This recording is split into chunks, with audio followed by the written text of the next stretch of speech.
ડભોઈ સાર્વજનિક પાંજરાપોળનો કથળતો વહીવટ સામે આવ્યો છે।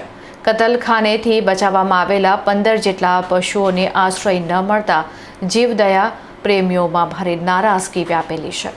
ડભોઈની નામાંકિત સાર્વજનિક પાંજરાપોળમાં વહીવટી ખાડે ગયેલી વ્યવસ્થાને કારણે જીવદયા પ્રેમીઓમાં ભારે આક્રોશ વ્યાપેલો છે।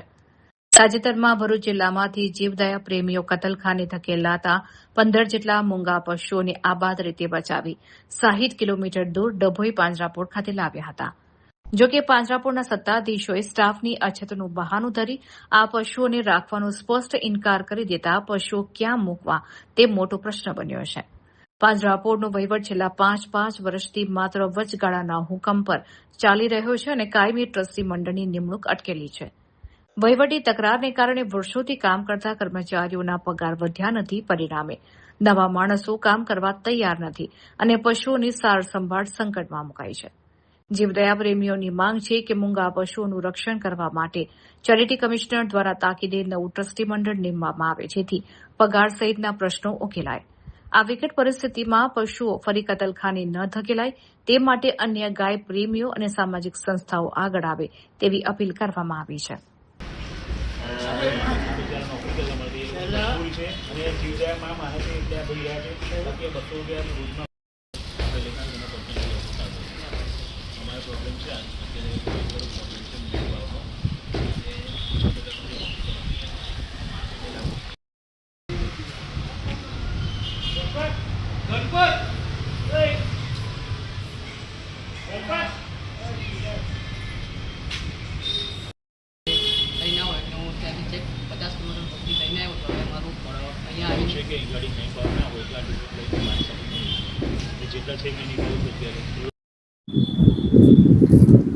મારું નામ પિંકેશ રમેશચંદ્ર શાહ છે। હું ડભોઈ સાર્વજનિક પાંજરાપોળમાં ટ્રસ્ટી છું। આ ભાઈ જે 15 પશુ લઈને આવ્યા છે એ નથી લેવાનું કારણ એક જ છે, અમારે કર્મચારીઓના પગાર જે છે એ લોકોના 6000 રૂપિયા પગાર છે।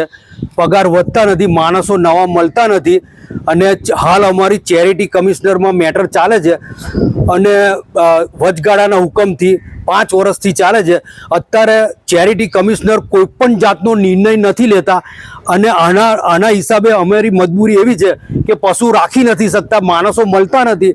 આજે 200 રૂપિયા રોજમાં કોણ માણસ આવે? કોઈ નથી આવતું। જે માણસ હતા જતા રહ્યા। આ માણસોને પણ બેરે કાલાવાલા કરીને અમે રાખેલા છે।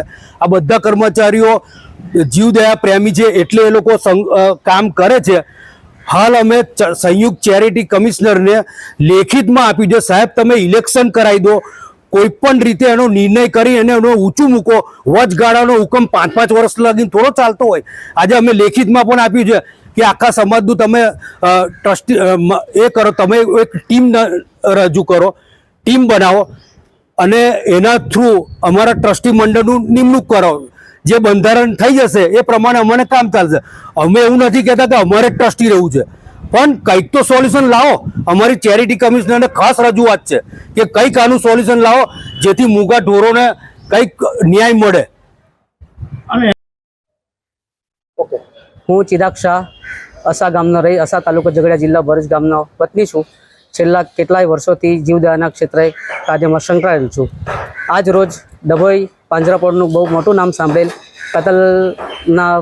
કતલખાને જતા પશુઓ આજે છોડાવીને હું અહીંયા મૂકવા આવેલ, પણ અહીંયાથી મેનેજર સાહેબે એવું કહેવામાં આવેલ કે ભાઈ તમારા જાનવર અહીંયા ઉતારવામાં આવે નહીં। તો આટલું મોટું જૈનો જો સેવા ક્ષેત્ર સંકળાયેલો હોય, આટલી મોટી પાંજરાપોળ ચલાવતા હોય અને અહીંયા જાનવરનું લેતા ન હોય તો એનો મતલબ શું? તો હવે આ હું ખર્ચો કરી 60 કિલોમીટર દૂરથી આવું છું, હવે આ જાનવર મારે લઈને જવા ક્યાં પાછા?